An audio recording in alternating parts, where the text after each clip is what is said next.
First song was Baby. It was a Beiber. What they call them? What they call Justin Bieber fans? Yeah, the Belieber. The Belieber. I'm not gonna hold you. It got me all the shorties back then. Yeah. We call ourselves CiiiTY, but we global. And everybody that has a voice is allowed to be vocal. Welcome back, everybody. CiiiTY Media, changing the youth media. I got with me today, 11. Yes, sir. Yes, sir. What's up, man? What's going on? I appreciate you being on the platform. I'm glad to have you, man. I appreciate you having me, no doubt. I'm looking forward to this interview. A very interesting story for you as an artist. You know, you kind of had your ups. I wouldn't say your ups and downs. Everybody got those, but you kind of had your on and off. Yeah. From reading just a little bit about your journey. Understandably, you've been doing music, doing it younger. You had a passion for it. Yes, sir. Obviously, you took a little break, and then now you're back to doing music and actually writing again. Yeah. So talk about the journey. Let's just get this interview kicked off with the journey of 11. So, you know, it's crazy. I actually randomly started off singing one day. It was like a little talent show type thing. Mm-hmm. And the teacher, she made sure everybody went up. She was like, Jeff, come up. You know what I'm saying? No matter what is you got to do. And at the time, Justin Bieber was popping. Yeah. You know, and it's a lot of people don't want to admit this, but yo, F it. I'll be honest, you know. You was a Justin Bieber fan. Yeah, first song was Baby. It was a Beiber. What they call Justin Bieber fans? Yeah, the Belieber. The Belieber. I'm not gonna hold you. It got me all the shorties back then. Yeah. Facts. But yeah, it started off with that.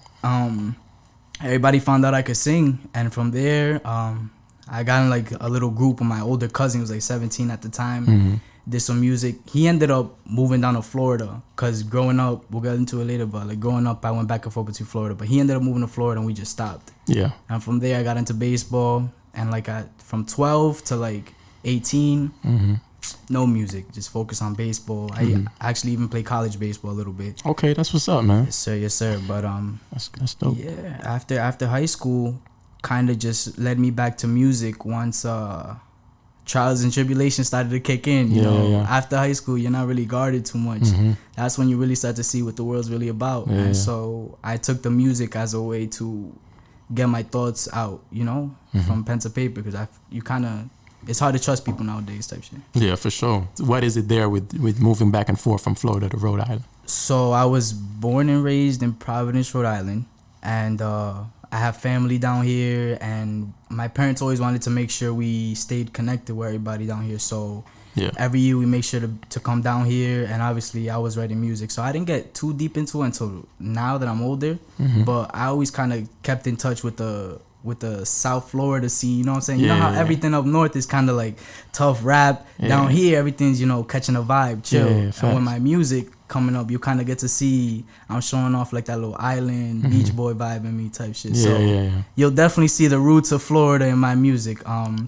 But yeah, it was on and off. Every year we made sure to come to Florida, and everything just started kicking off here once I got together with my new team.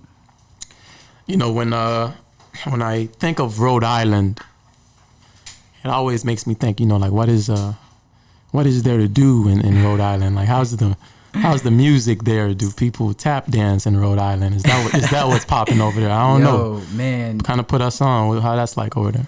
Rhode Island's crazy because honestly, I feel there's a lot of untapped potential in Rhode Island. I'm be real, it's a rap scene. It's a big rap people. You don't really catch singers up there. You know, which is why I decided to tap into my Florida, come down here, this and the third. But it's a whole lot of rap, a whole lot of gangs, and growing up, it was hard to stay out of that. But you know, I managed. I was smart enough to be like, I don't want to really fully immerse myself in that. So when it comes to the music scene, it was like you either in the gang shit and you rapping about it, or you doing something completely different. And since I wasn't in that gang stuff, I chose to start singing. You know, and there's not that many singing opportunities up there. So I don't think it's crazy. Were you born there, or are you more Rhode Island, or are you more Florida? More Rhode Island. Rhode Island for sure. You know, I definitely love my city. It's nothing but love for them. you know. And definitely once I get to the point where I want to be, I want to go back and help artists like that, because again, there aren't no eyes out there. There's no opportunity out there. I'm be real with you. Yeah. You know, so when I get to the point where I want to be, I definitely want to go back and help a lot of the artists out there. Whole lot of rap artists out there. Whole lot of rap artists. You think trap? You trying to tap into the rap artists, to the rap culture more? Yes, sir. Actually, the last music video I dropped, Wiped Out. Yeah, well, that was on that. We were just talking about that one was hard as hell. You're a lyricist, I would say, and in that way. I really do pride myself in that because, again, I always use music as a way to get my thoughts from pen to paper. It wasn't like I had somebody to talk to type shit, you know. I'm very paranoid. It's hard for me to trust somebody. So when I was going through something, whether it was a up, whether it was a down, I always make sure I gotta write this down in the melody. Always had a melody for it. Yeah. Always had a melody for it, bro. How did you come about with the name 11? Was that always your music identity there? So 11's kind of new for me because it holds a deep meaning with me and my team. But specifically with me, it's kind of like they say the urgency kicks in the 11th hour. You know what I'm saying? Once that clock hits 12, everything's over. You got to start over. So 11's a way to always remind me to, no matter what I do, put 110%. You know, like it's urgency behind it. Like you got a dog chasing you behind you on your ass. You know what I'm saying?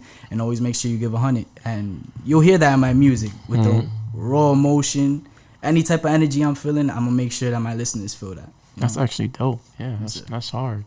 Yes, sir. I can relate to that too. You know, when you procrastinating in school and everything like that. Yeah. So you know, you start doing your homework at 11. You got a big test tomorrow. You've been playing ball all day or slacking all day. Been there, done that. 11 p.m. You get to it. We are CiiiTY.